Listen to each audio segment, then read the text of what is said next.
At times, the gravity of people's statements is measured not so much by the choice of words, but even more by the delivery or how they are said. And it is clear the vice president was in full throttle fulmination when she lashed out to have the president, first lady, former House Speaker, and Manila Representative Joel Chua whacked in her midnight meltdown in late November 2024. Our Sheila Natividad has more to include the House panel's behest for an earlier schedule for the NBI director's testimony. Hindi mo pala gusto ginagawa mo eh. Bakit mo sinisira pangalan ko? Joel Chua, gusto ko lang tapusin nyo na yung show ninyo dyan sa House of Representatives para makabalik na kami. Not just the President, the First Lady, and the former House Speaker, but also Manila 3rd District Representative and now House Prosecutor Joel Chua was repeatedly cursed by Vice President Sara Duterte. These 8 video clips showing the Vice President uttering profanities were presented before the Senate's impeachment court during the second week of the impeachment trial, where Chua admitted that he felt threatened at the time. At that time, syempre, hindi mo maalis na medyo matatakot naman talaga tayo dahil unang-una ito namang hindi namang ordinaryong tao itong nagbitaw ng ganyang pananalita, bagkus pangalawa sa pinakamataas na opisyal ng ating bansa. Chua added that the Vice President's words and utterances in the videos from the 2024 online press conference reflected what he described as a violent disposition, which according to him is very unbecoming of a national leader.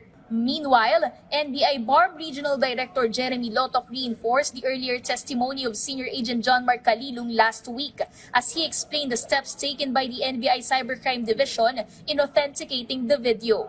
Basically, it's indicative of intent that the utterances was deliberately made up by the Vice President, and it really shows serious, actual and real threat, Your Honor. In his testimony, Lotoc said the NBI Cybercrime Division executed an affidavit of investigation on the Vice President's online press conference, along with a recommendation to file 3 counts of grave threats and 1 count of inciting to sedition. Lotoc also revealed that the NBI sent 2 subpoenas to the Vice President requiring her personal appearance before the agency in 2024. But she did not appear and was instead represented by her lawyer. He said the Vice President submitted 2 letters in response, citing office matters as her reason for not appearing, following the advice of her counsel. As for Representative Chua, he believes the Vice President's capacity to carry out her alleged threats is relevantly linked to the history of her family. Alam naman din natin yung history ng kanilang pamilya. In fact, asan ba ngayon yung kanyang ama? Ano ba ang kaso na kinakaharap ng kanyang ama? EJK. So, alam din naman natin yung tinatawag nilang Davao Death Squad. So, lahat ito may kinalaman sa kung ano man yung mga kapasidad nila para gampanan o gawin yung mga banta.